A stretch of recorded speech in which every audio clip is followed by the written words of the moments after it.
Hey everyone, I'm going to show you how you can connect your TCL Smart TV with your Google Home.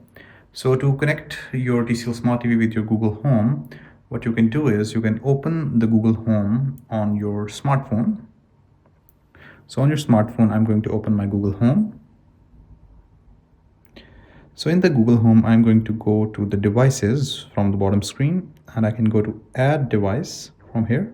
So this is going to show me the list of devices that can be connected with your Google Home. So I can click on that device that works with Google Home.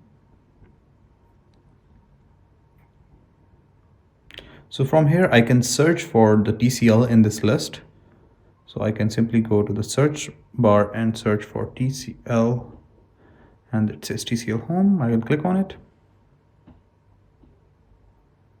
I can continue and agree.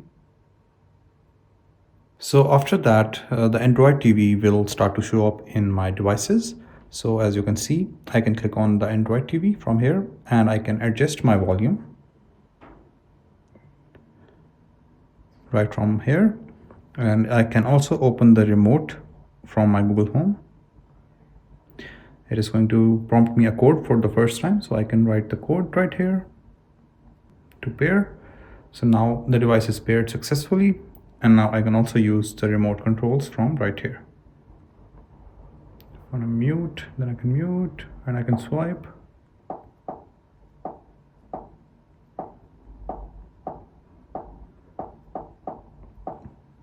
And use it from here. So this is how you can connect your TCL Smart TV with your Google Home. I hope this was helpful. Thank you so much for watching.